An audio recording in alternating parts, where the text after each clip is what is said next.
जय हिंद दोस्तों, स्वागत है आप सभी का। दोस्तों इस क्लास में हम देख रहे हैं भौतिक विज्ञान, जिसमें हमारा टॉपिक है ऊष्मा एवं ऊष्मागतिकी। ऊष्मा एवं ऊष्मागतिकी से जो काफ़ी सारे प्रश्न हैं जो पिछली बार की परीक्षा में कई बार पूछे हुए हैं, उनको देखने वाले हैं। प्रश्न बहुत इंपॉर्टेंट है दोस्तों। ये बुक है दृष्टि IAS की, जिसमें ये प्रश्न दे रखे हैं। दोस्तों हर प्रश्न को हम अच्छे से देखते हुए चलेंगे। अगर प्रश्न आपको अच्छे लगें तो क्लास को लाइक कर दीजिएगा। दोस्तों आज का हमारा 19वें नंबर का प्रश्न है उबलते जल द्वारा जलने की तुलना में भाप से जलना अधिक कष्टदायक होता है। दोस्तों आपने देखा होगा कभी कि अगर आप भाप पर हाथ लगाएंगे तो ज़्यादा जलता है, लेकिन जल में हाथ डालेंगे गर्म जल में तो उतना नहीं जलता। तो क्यों नहीं जलता? तो याद रखना, जो भाप होती है उसकी गुप्त ऊष्मा, भाप की गुप्त ऊष्मा सर्वाधिक होती है। गुप्त ऊष्मा अधिक होती है, याद रखना अधिक होती है। गुप्त ऊष्मा अधिक होती है किसकी? भाप की गुप्त ऊष्मा अधिक होती है। तो क्या आंसर होगा? भाप की गुप्त ताप होता है। भाप में गुप्त ताप होता है, यानी कि गुप्त ऊष्मा अधिक होती है। अगला प्रश्न है निम्न में से किसमें संवहन होता है? तो संवहन किसमें होता है? तो ये होता है द्रवों और गैसों में। द्रवों और गैसों में संवहन होता है। अगला प्रश्न है कोई पिंड ऊष्मा का सबसे अधिक अवशोषण करता है जब वह हो। कोई पिंड है वो ऊष्मा को सबसे ज़्यादा अवशोषण कब करेगा? तो दोस्तों देखा होगा आपने कि अगर आप कभी भी टॉर्च की लाइट जो है अगर आप काले पर्दे पे मारेंगे तो वो वापस नहीं आती, जैसे खुरदरे पे मारेंगे तब भी वापस नहीं आती है। तो वो है ऑप्शन ए, काला और खुरदरा। यह ऊष्मा को अवशोषण करता है। अगला है आपेक्षिक आर्द्रता को किस रूप में व्यक्त किया जाता है? तो आपेक्षिक आर्द्रता को किस रूप में व्यक्त करते हैं? ये प्रतिशत में व्यक्त करते हैं। अगला प्रश्न है भीषण सर्दी में ठंडे देशों में पानी की पाइपलाइनें फट जाती हैं। दोस्तों ठंडे प्रदेशों में जो होता है पानी जम जाता है। जब पानी जमेगा तो वो फैलता है, तो इससे क्या होता है? पानी की पाइपलाइनें फट जाती हैं, क्योंकि जमने पर पानी फैलता है। अगला प्रश्न है वह तापमान जिसका पाठ्यांक फ़ारेनहाइट और सेल्सियस पर दोनों पैमाने पर बाहिर होता है।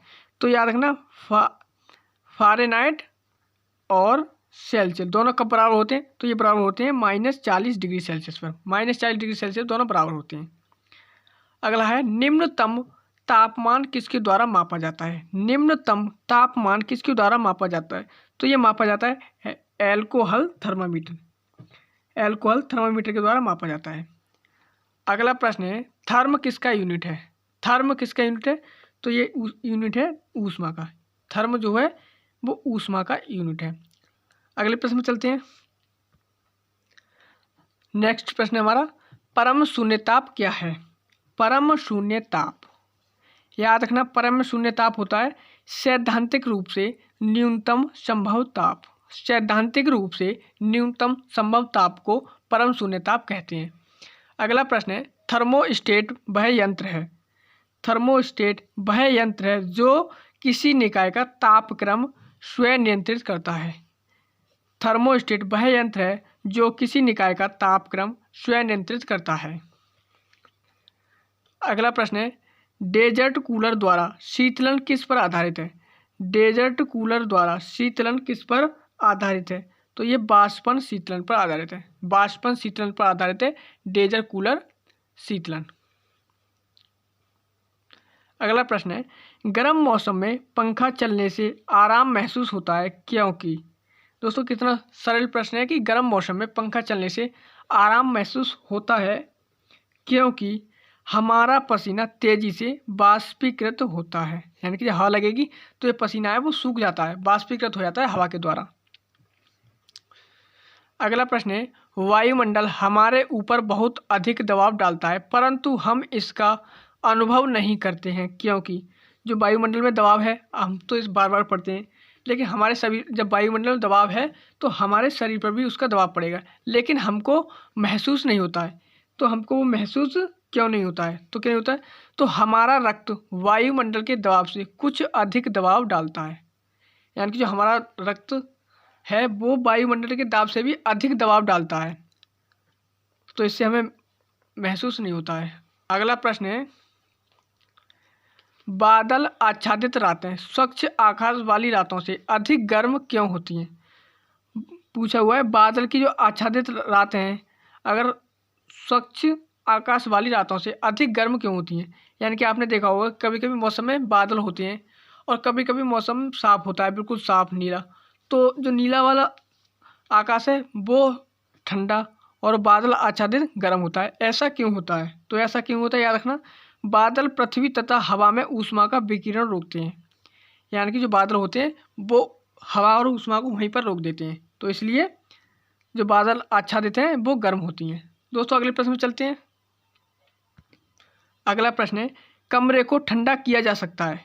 कमरे को ठंडा किया जा सकता है संपीड़ित गैस को छोड़ने से। संपीड़ित गैस को छोड़ने से कमरे को ठंडा किया जा सकता है। अगला प्रश्न है, निम्नलिखित में कौन सा कथन सही नहीं है? कौन सा कथन सही नहीं है? याद रखना कौन सा कथन सही नहीं है। पहला कथन है, एयर कंडीशनर और एयर कूलर दोनों तापक्रम नियंत्रित करते हैं।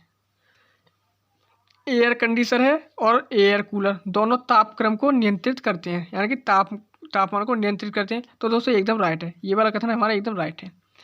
अगला है, एयर कंडीशनर और एयर कूलर दोनों आर्द्रता नियंत्रित करते हैं। तो दोस्तों एयर कंडीशनर और एयर कूलर ये दोनों आर्द्रता नियंत्रित नहीं करते। तो दोस्तों ये वाला कथन हमारा गलत है। आंसर क्या होगा? सही नहीं है, तो ऑप्शन बी हमारा आंसर होगा। अगला है, एयर कंडीशनर आर्द्रता नियंत्रित करता है परंतु एयर कूलर आर्द्रता नियंत्रित नहीं करता है। तो दोस्तों ये वाला सही है। यहाँ पर जो एयर कंडीशनर दोनों दे दिया गया तो इसलिए गलत हो जाएगा, लेकिन यहाँ पर एयर कंडीशनर आर्द्रता को नियंत्रित कर लेता है लेकिन एयर कूलर आर्द्रता नियंत्रित नहीं करता है। ये वाला कथन हमारा सही है। दोनों वायु की गति नियंत्रित करते हैं। दोनों वायु की गति नियंत्रित करते हैं, ये भी सही है। पहला सही है, तीसरा सही है और चौथा सही है, लेकिन ऑप्शन बी हमारा गलत है। तो आंसर क्या होगा? Option B.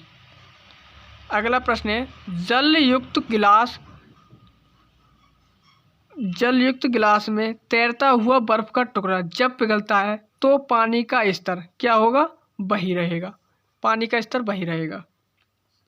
पानी का स्तर क्या है? वही रहेगा।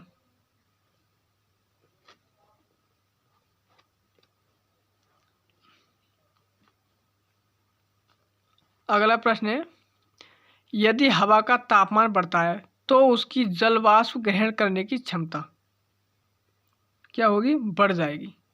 जब हवा का तापमान बढ़ता है तो उसकी जल वाष्प ग्रहण करने की क्षमता क्या होगी? बढ़ जाएगी। जल वाष्प ग्रहण करने की क्षमता बढ़ती है। याद रखना, जब हवा का तापमान बढ़ेगा तो जल वाष्प ग्रहण करने की क्षमता भी बढ़ेगी। दोस्तों ये थे 36 प्रश्नों तक पूरे कर लिए। तो दोस्तों ये क्लास यहीं तक रखते हैं, मिलेंगे अगली क्लास में, तब तक के लिए जय हिंद।